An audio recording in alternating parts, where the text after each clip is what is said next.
Welcome viewers to the next video of the playlist fix in C++. So today we'll be talking about something which is known as passing by reference. So let's just jump into the video.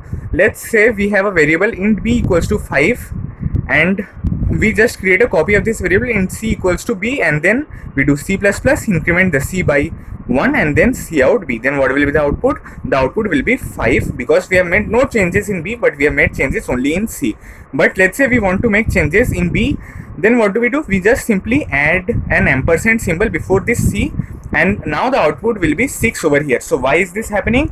Because whenever we are adding this ampersand symbol while creating the copy of this variable, actually the copy is not created. It is actually that the variable c is being created as a reference to this variable and no separate memory is being allocated to see that, which was being done in the previous case. So what was happening in the previous case when we were writing only int c equals to b? At that time there was a memory for b and a separate memory for c was also being created. So whatever was occurring in c was not affecting what was occurring in b, and hence the output was 5. But in the second case, what was happening is that no separate memory was being created for c, but this variable b was being passed as reference to this variable c. So whatever was occurring in this c or whatever changes we made in c was being seen in b because no separate copy of the variable was being created and they are the same thing. Okay, whatever is c is b because this c is a reference to b. So whatever changes we made in c affected b, and whatever changes we make in b will affect c. Okay, so this is the case when we pass a variable by reference. We simply add a and over before this variable name.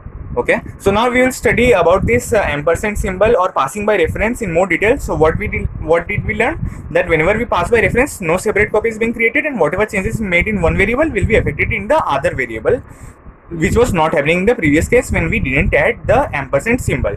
Okay, now let's see a simple program. Hashtag include bit standard C++ we will be writing in our header, because if we write this header file we don't need to include any other header file. Okay, and now we will write using namespace std, and we'll be keeping some space because we'll be writing some functions which will define ourselves. So now we'll write the main function from where the program execution begins, and all the other functions will be called from inside this main function because the main function is from where the program execution begins. Okay, so the other functions won't execute if we don't call them. So from where will we call them? We'll call them from such a place which executes by the starting of the program, from the starting of the program. Okay, so main executes from the starting of the program. So if we write the function, if we call the function from here, they will be called. Okay, now let's see if I have a variable int a equals to 5 comma b equals to 6. Okay, now let's create a function void let's and then int a comma int b, and we do a plus plus comma semicolon and then b plus plus. Then how we write a function? For a quick recap, we write the return type. The return type in this case is void. If there was some other return type like integer, then we would have to write either return a or return b, but since this is void we don't have to write the return thing over inside this block of code.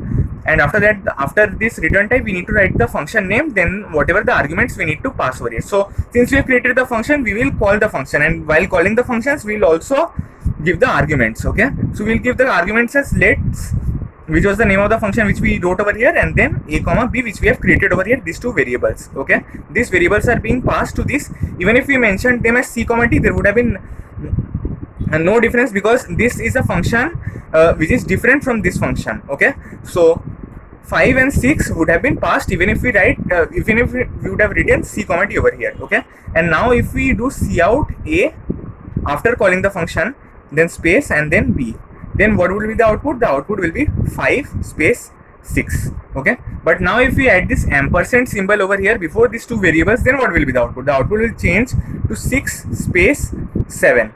Okay, so why is this happening? Because just like we saw over here that whenever we were adding the ampersand symbol, whatever was occurring in c was being seen in b. Similarly, whenever we added this ampersand symbol over here, whenever we were incrementing this variable, that was being affected in the original variable, but in the previous case, since a separate memory was being created for the variables of this function, so whatever was occurring in the variables of this function was not affecting the variables of the main function. But now, since we are passing it by reference or by writing this ampersand symbol before this variable, so the copy is not being created like it was done previously. Instead, these variables are being passed as a reference. So whenever the variables are being passed as a reference, whatever changes occur in them are seen in the original variable. Okay, so that is why now they are incremented since we wrote this incrementing thing.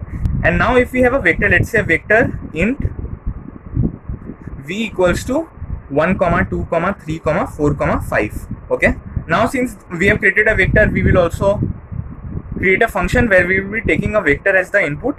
So again, the return type I am writing as void, and then we will write, let's say the function name as void hello, then vector int, let's say a. Okay, and then inside this vector, what we will do is that we'll write a0 equals to 69. And now after we will call this function, since we have created this. Okay, we'll write hello and then v. We'll just simply call this function and not hold any value. Okay, we will, because the return type is again void. If this was returning anything, like if the return type was either vector or integer or something, then we would have written int t or vector t is equals to hello. But since this is void, we will simply call the function. And let's see what is the output. If we do for I in v and then cout I endl, then you can guess the output quite easily. The output in this case will be 1 2 3 4 5. Okay, but now if I mention something like this, that here if I mention this ampersand symbol, then the output will change to 69 at the first place. And why is this happening? For the simple reason that previously a copy of this vector was being created, and whatever was occurring in that copy was not affecting the original copy, original variable or the vector v. But whenever we pass this vector by reference over here, the original vector is being passed. So whatever is occurring in the original vector is being seen over here inside the main function. So what we have learned over here is that if we write this ampersand symbol before any variable, so whatever changes will occur in that variable will be seen in the original variable whose reference is being passed. Okay, here v is being passed as reference. In the previous case, a and b were being passed as reference. Okay, so this is not the case that with integer only and vector only you can pass by reference. You can also pass by reference of the other containers also, like sets also you can pass by reference, or multiset also you can pass by reference. Okay, so this was all the thing about pass by reference stuff that we do by passing by writing this ampersand symbol. So I hope you enjoyed the video. Do comment if you have any doubts. Thanks for watching.